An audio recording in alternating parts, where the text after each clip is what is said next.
వరుసబెట్టి ఇబ్బందులకు గురి చేసి ఏదో నా కళ్ళల్లో భయం చూద్దాం అనుకుంటున్నారేమో. నాకు బాధేస్తుంది. ఎప్పుడు తెలుసా, అవతలోడి కళ్ళల్లో అవతలోడు ఏదైనా పెయిన్ లో ఉండి నా దగ్గరకు వస్తే బాధేస్తుంది. అప్పుడు ఏదైనా కళ్ళెంబడి నీళ్ళు రావచ్చేమో అవతలోడు బాధ చూస్తే.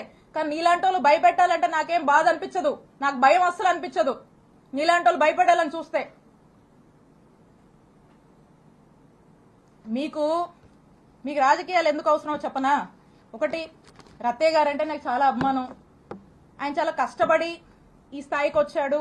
ఎంతో మందికి ఒక విద్యా సంస్థలు పెట్టి ఎంతో మందికి విద్యాబుద్ధులు నేర్పించినటువంటి వ్యక్తిగా ఈ ప్రాంతం ప్రజలు ఆయన్ని గౌరవిస్తారు. నాకు అదే గౌరవం ఉంది. కానీ అన్ఫార్చునేట్లీ ఈరోజు వారి కొడుకు గురించి ఇన్ని నిజాలు ఆయన తప్పు చేశాడు కాబట్టి ఇవన్నీ నేను బయట పెట్టాల్సి వస్తుంది. సో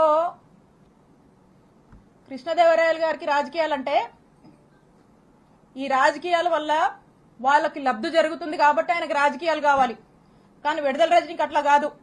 ఎందుకంటే నేను నిజాయితీగా ప్రజలకు సేవ చేయడానికి రాజకీయాల్లోకి వచ్చాను. రాజకీయాల వల్ల నా రూపాయి నా ఆస్తులే నేను కోల్పోయాను తప్పితే నేను రాజకీయాల వల్ల ప్రజల వల్ల రాజకీయం వల్ల ఏదో లబ్ధి పొందాలనే ఉద్దేశంతో నేను రాలా. నాకు అవసరం లేదు కూడా, బై గాడ్స్ గ్రేస్. ఎందుకంటే ఒక ల్యాండ్ ఎంచుకోవడము, దాన్ని కార్ చౌకగా దాన్ని ప్రాసెస్ చేసుకోవడము, దాన్ని కొట్టేయడము, ఇది వీళ్ళు అంటే రాజకీయాల వల్ల వీళ్ళ ఆస్తులు పెంచుకోవడానికి వీళ్ళు చేసే పనిది. మాకలా కాదు, మీలాంటి ఉద్దేశాలు మాకు లేవు. రాజకీయాల వల్ల మేము బతకడానికి మేము రాలా. మా రూపాయి మేము పోగొట్టుకున్నాం. మాకు ఒప్పుకున్నంత వరకు చేసుకుంటాం, నిజాయితీగా చేసుకుంటాం. ఎవరైతే మీకు ఈ టాపిక్ డైవర్షన్ క్యారెక్టర్ అసోసియేషన్కి ట్రై చేస్తూ ఉన్నారో నేను వారికి చెప్తా ఉన్నా, ఇప్పుడు దాకా నేను రిస్ట్రైన్గానే ఉన్నాను, నేను ఎక్కడ మాట్లాడను. కానీ ఈ రోజు నుంచి నాకు కూడా ప్లాట్ఫామ్స్ ఉంటాయి, నేను మాట్లాడే అవకాశం వస్తుంది. నాకు చాలా అవెన్యూస్ ఉంటాయి. వచ్చిన అవకాశంలో వచ్చిన ప్రతి ప్లాట్ఫామ్ మీద వచ్చిన ప్రతి అవెన్యూలో కూడా నేను మిగతా వాళ్ళలాగా ఏదో బూతులు తిట్టే కార్యక్రమం నా వల్ల కాదు, నాకు చేత కాదు. లేకపోతే మిగతా వాళ్ళలాగా ఈవిడ చెప్పినట్లు నిన్న అబద్ధాలు చెప్పడం అనేది నాకు చేత కాదు. నేను నిజమే చెప్తాను. ఏదైతే ఉందో ఆ ఫ్యాక్ట్స్ మొత్తం మేము బయటికి చెప్తాను.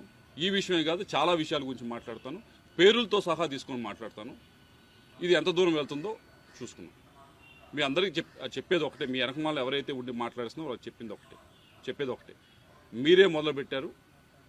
ఇప్పుడు దీన్ని మేము ముందుకు తీసుకెళ్తాం. తప్పకుండా దీనికి తగిన విధంగా సరైన సమయంలో తప్పకుండా వచ్చిన అవకాశాన్ని ప్రతి ఒక్కటి ఉపయోగించుకొని పేరులు తీసుకొని కూడా మాట్లాడతా అని చెప్పి మీ అందరికీ కూడా తెలియజేస్తాం.